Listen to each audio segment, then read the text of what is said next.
falando dessa profissão. Então, quem chega aqui, qual é o nível de inglês que o profissional precisa chegar aqui para começar a se expor no mercado e dar aula, para quem tem esse interesse em trabalhar aqui como professor de inglês? Como professor, eles exigem um nível, vamos dizer, quase, vamos dizer, a fluência do nativo, né, do espanhol americano, pelo menos o nível C1, que a gente chama, existem um marco, né, o A1, A2 é o básico, o B1, B2 é o intermediate, que é o intermediário, e o C1, e o C2, o C1 e o C2 é o avançado. Então, o professor tem que ter um nível, vamos dizer, avançado de inglês. É claro que, assim, existe uma entrevista para verificar se o seu inglês é bom, né? Às vezes você faz uma prova de aula, às vezes um professor, você observa uma aula antes, depois você apresenta a sua aula, e o mercado está, assim, bom para os professores de inglês aqui, porque tem várias escolas que estão desesperadas buscando professores de inglês, né? Então, eu sempre acompanho, né, os anúncios para professores de inglês, praticamente todas elas estão recrutando professores de inglês. Mas como professor de inglês não é tão valorizado, né, então acho que muita gente acaba optando, como no Brasil, né? Não está tão mal, né, mas também não é excelente, né? A gente está melhor que o Brasil, né? A gente recebe dólar. E como você perguntou, a gente recebe por hora, né? Geralmente, a gente pode ser full-time ou part-time, né? Período ou período inteiro. Segura aí, Márcio. Não revela valor já não. Já vou falar do valor. Já vamos falar. Só me explica por que as escolas estão desesperadas, por que o pessoal precisa tanto de inglês aqui, assim. Porque realmente não tem gente no mercado, ou os americanos não têm esse interesse. O que acontece? Não tem interesse, eu acredito que não. Não tem muita paciência para trabalhar com um estrangeiro, muitos optam pela escola pública, que oferece mais benefícios, mas eu sei que as escolas públicas passam por diversos problemas também, né, de violência, de problemas com o professor, né, então é o mesmo problema do Brasil, né, que acontece nas escolas aqui. Sério? É o mesmo problema do Brasil? Sim, basicamente a mesma coisa. A desvalorização, né? Também das escolas públicas, né? Excesso de mesmo? Os professores nas escolas públicas também não Mas ganham comparando bem. com o Brasil, né, é um pouco melhor. Quer dizer, acho que é bem melhor. Porque pelo menos lá tem todos os recursos, né, tecnológicos, pedagógicos, tudo à disposição.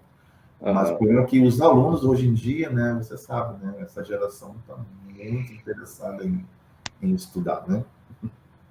Ó, se você falasse que não tem muito de matemática, química, essas coisas, realmente dá para entender. Agora, o resto, assim, acho que é um pouco mais lecionar, né?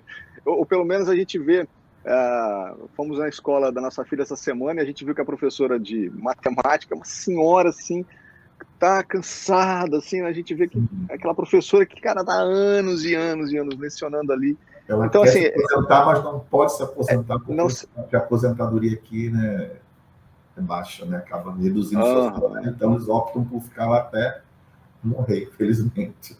Nossa, que coisa, ela vai cair em sala de aula a qualquer momento.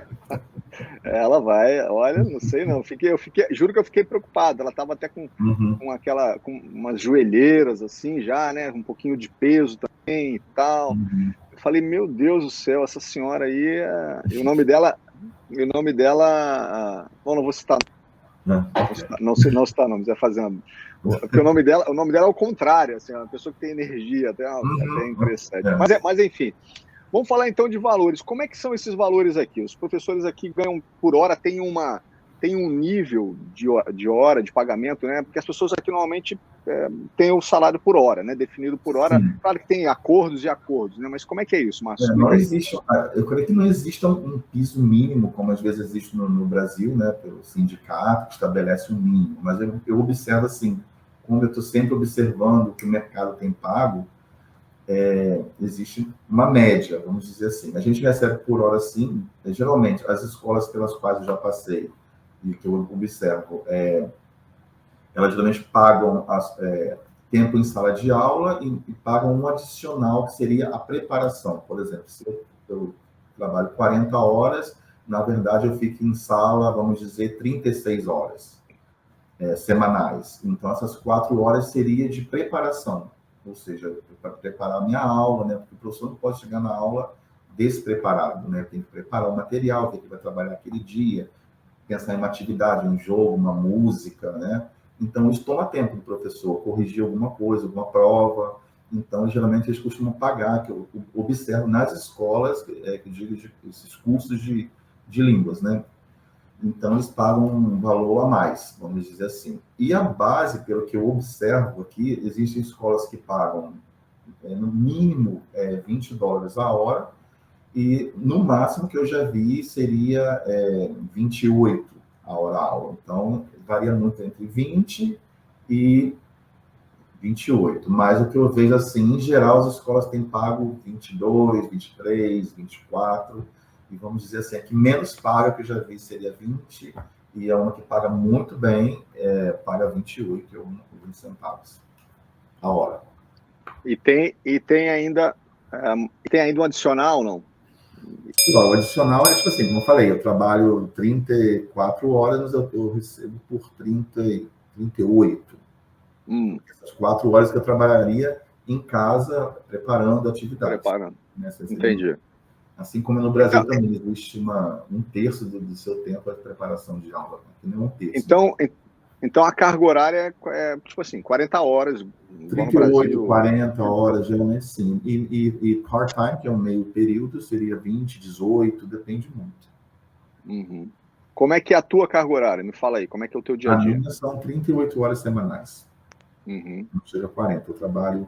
Eu trabalho de manhã, de 8 até as 12h30, e depois eu volto a trabalhar à noite, de 6 até as 10h30. Então, à tarde eu não trabalho, porque a escola não tem aulas na parte da tarde. Né? Os alunos preferem ou na parte da manhã, que eles acabam de estudar e vão resolver os problemas deles, ou eles preferem estudar na parte da noite. Então, não tem aulas na parte da tarde. E existem também, existe a possibilidade também de alguns alunos, em vez de estudar 4 dias da semana, que geralmente as escolas são de segunda a quinta-feira. Porque pela lei de imigração, se eu não me engano, o aluno tem que estudar no mínimo 18 horas semanais. Então, seriam 4 horas e meia a cada dia. Então, segunda, terça, quarta e quinta, 4 horas e meia, totalizando 18 horas. Se não me falha a memória, minha matemática não é muito boa. E, sim, 18 horas semanais. E alguns alunos optam, algumas escolas oferecem, a minha oferece, em vez de estudar 4 dias, fazer 2 dias dobrado. Então, em vez de fazer 4 horas e meia, 4 horas e meia, em 2 dias fazem 9 horas num dia e 9 horas no outro. Então, eles estudam sexta o dia todo e sábado o dia todo. Em vez de vir 4 vezes a escola, eles vêm 2 vezes, mas, porém, ficam o dia todo lá. Que é bem cansativo. Mas alguns alunos preferem. E me diz uma coisa, como é que está o negócio de aula virtual? Porque na pandemia foi muito assim, né? Mudou. Sim. Como é que está agora? Como é que está agora? Aula presencial? Não é mais permitido. As escolas, né, de F1, a imigração não permite mais. Isso foi permitido até, se eu não me engano, no ano passado. Bem depois que a pandemia acabou, a gente continuou, foi um desafio, né? Porque eu, particularmente, eu nunca tinha trabalhado de forma online, assim, com muitos alunos. Eu tinha, assim, um aluno aqui particular, outro, mas foi um desafio bem grande. Ficou 2 anos praticamente trabalhando online. E depois híbrido. Né? Alguns alunos ficavam em casa, outros iam à escola. Então, eu tinha que dividir minha atenção com os alunos que estavam em sala e, ao mesmo tempo, falar com o computador. Né? Mas a gente acaba, o professor tem que se adaptar à realidade, né? Ou seja, você estava em sala de aula e ainda tinha que dar atenção para o pessoal que estava online. Sim. Os alunos antigos, eles puderam continuar online, mas os alunos, isso foi seguindo a lei da imigração, né? E os novos alunos que estavam chegando, né, com visto de F1, eles já tinham que estar na escola. Então, mas foi um período bem, bem curto. Mas a gente conseguiu administrar isso, né? Se adaptar, né? Mas foi complicado. Ficar só um minutinho que eu vou falar com esses alunos aqui, né? Entendi. Agora, outra coisa, você falou aí que tem aula particular. Pode dar aula particular E como é que é esse mercado de aula particular? Explica para o pessoal aí. Tem bastante também, né? Você pode trabalhar, você anunciar o seu trabalho. Eu já tive alunos de uma outra escola que eles vinham, era um outro programa, eles vinham para cá, para os Estados Unidos, estudar um mês, e depois eles retornavam ao país deles. E acabava que eles queriam continuar o estudo deles. Ah, professor, mas eu vou voltar ao meu país, mas eu queria continuar estudando contigo, porque eu gostei da sua metodologia, da maneira que você leciona, e a gente passava contato e continuava dando aula online. Então, alunos que terminaram a escola que eu trabalhei, ou porque conseguiram documentação, não precisavam ter aquela obrigatoriedade de estudar 18 horas semanais, mas que queriam continuar estudando, muitos deles entravam em contato comigo e a gente prosseguia dando aulas online. Mas qualquer um que pode dar aula online. Inclusive, Não, você... aula para alunos que estão no Brasil, no Japão, eu tinha, né, no caso, alunos do Brasil, de São Paulo, que eles vieram para cá, ficaram um mês, gostaram e queriam continuar estudando, não queriam voltar aqui, né, até porque é um programa bem caro, né?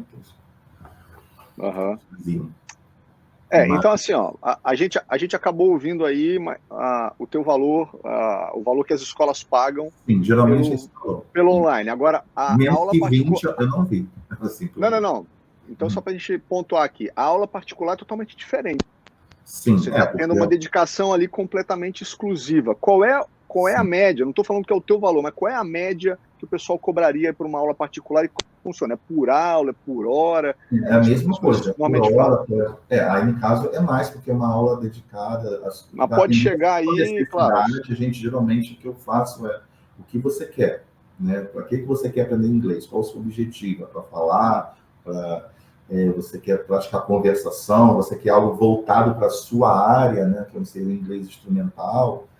E, assim, é mais do que o valor de uma escola regular. Então, pode ser numa 30, 40, 50, né? Depende da pessoa. A pessoa pode cobrar o que ela quer. Agora, se o aluno aceitar, né? Isso por hora, né? Mas ele pode fazer por hora. Pode fazer 2 horas. O que eu faço, geralmente, assim, se o aluno fecha comigo 1 hora semanal, é um valor. Mas se ele fecha, por exemplo, 2 horas semanais, aí eu acabo reduzindo um pouco. Por exemplo, vamos dizer que minha hora seja $30. Então, se fosse 1 hora semanal, eu cobraria 30 toda semana. Mas, eu quero fazer 3 horas. Não vou te cobrar 90. 30, 30, 30. Vou te cobrar 80. Então, dependendo da quantidade de horas, a gente acaba reduzindo até para facilitar para o aluno, né? Não sei se outras pessoas fazem isso, mas eu creio que também façam assim. Quanto mais horas, a tendência é que o valor da hora diminua.